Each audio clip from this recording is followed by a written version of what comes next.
자, 처음으로는 대출의 종류에 대해서 알아볼 건데요. 대출은 크게 두 가지 종류로 나눌 수 있고요. 첫 번째 담보대출 같은 경우에는 부동산 및 차량 같은 물건을 담보로 진행되는 대출을 이야기하고요. 두 번째로 신용대출 같은 경우에는 신용을 담보로 진행되는 대출을 이야기합니다. 신용대출 같은 경우에는 신용등급, 직장, 소득에 따라서 한도와 금리가 이제 결정되고요. 네, 담보대출 같은 경우에는 대출금 미납 시 담보 물건을 압류하여 경매로 매각됩니다. 다음은 진행 중인 대출에 금리를 낮추는 방법인데요. 대출 중에 금리나 요구권을 요청하면 현재 금리에서 금리를 할인받으실 수 있습니다.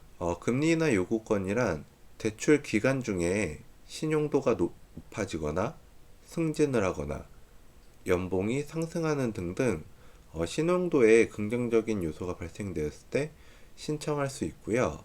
그래서 신용도에 긍정적인 요소가 발생되었을 때 금리를 할인받을 수 있는지 해당 지점에 문의를 해보시는 게 좋습니다. 대신에 담보대출 같은 경우에는 신용등급이 아닌 담보의 평가로 인해서 금리와 한도가 결정되기 때문에 큰 기대를 하지 않는 편이 좋으시고요. 그리고 1금융권 은행 외에 카드, 보험, 제2금융권 모두 신청이 가능합니다. 네, 다음으로는 중도상환 수수료에 대해서 알아볼 건데요. 중도상환 수수료 같은 경우에는 대출 만기 이전에 대출금의 일부 혹은 전부를 납부했을 때 발생하는 수수료를 이야기합니다.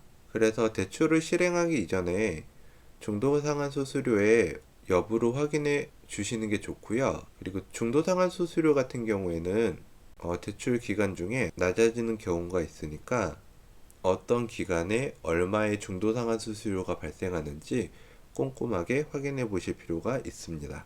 네, 다음은 고정금리와 변동금리에 대해서 알아볼 건데요. 우선 고정금리 같은 경우에는 대출 기간 동안 금리 변동 없이 진행되는 대출 상품을 이야기하고요. 변동금리 같은 경우에는 기준금리에 따라 금리가 변동하는 대출 상품을 이야기합니다. 그래서 대출을 받으실 때 앞으로 기준금리가 높아질지 낮아질지를 예상해서 대출을 실행하시는 편이 현명하고요. 그런데 사실 이 부분을 정확하게 예측하기는 어렵기 때문에 우선은 조금 더 낮은 금리로 대출을 실행을 하시는 것을 추천드립니다. 왜냐하면은 대출 기간이 어느 정도 지나고 나서 더 유리한 조건의 대출 상품이 발생된다면은 이전에 말씀드렸던 중도 상환을 이용해서 다른 대출로 갈아타실 수도 있기 때문에 이 부분도 참고하셔서 자금을 운용하시면 좋습니다. 대신에 대환 대출을 하실 때 중도 상환 수수료가 발생하니까 이 부분을 꼭 염두에 두시고 진행하시면 좋을 것 같습니다. 네, 마지막으로 은행원을 100% 신뢰하지 말라는 이야기를 말씀드리고 싶은데요. 이 내용은 제가 현직자분한테 직접 들었던 내용과 그리고 제 개인 경험담을 통해서 말씀드리는 것이기 때문에 이 부분 참고하셔서 얘기 들어주시면 좋을 것 같고요.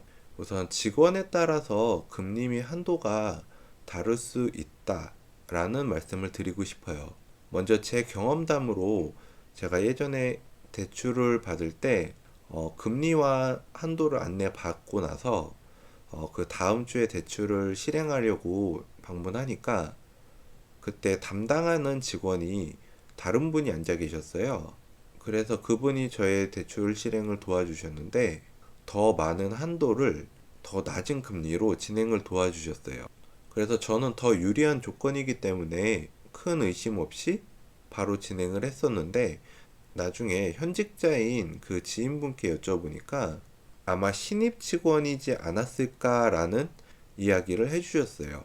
실제로 은행에서 다루고 있는 상품은 굉장히 많기 때문에 모든 상품을 숙지하고 있기는 거의 불가능에 가깝다고 이야기를 해주셨고요. 그러나 보통 본인이 이제 전담하는 파트가 있기 때문에 그 파트에 대한 부분은 어느 정도 숙달되어 있는 상태라고 볼 수 있는데 아마 신입이어서 조금 실수가 있지 않았을까 아니면은 조금 더 경력이 있으신 분이 더 좋은 상품으로 안내를 해주신 것 같다고 말씀을 해주셨습니다. 그리고 은행 직원에 따라서 한도를 더 낮게 부여받거나 아니면 대출이 거부될 수도 있다고 하는데요.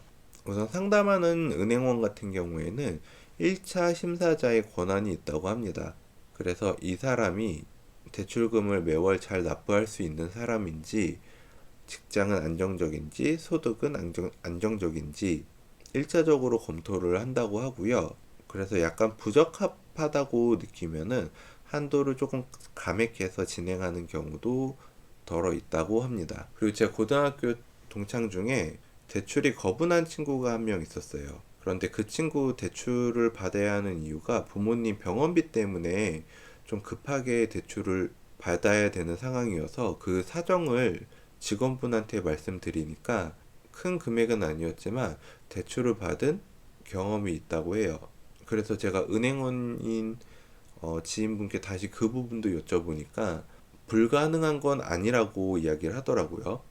예외적으로 심사를 약간 대출에 부적합한 사람도 진행을 해볼 수 있다고 합니다.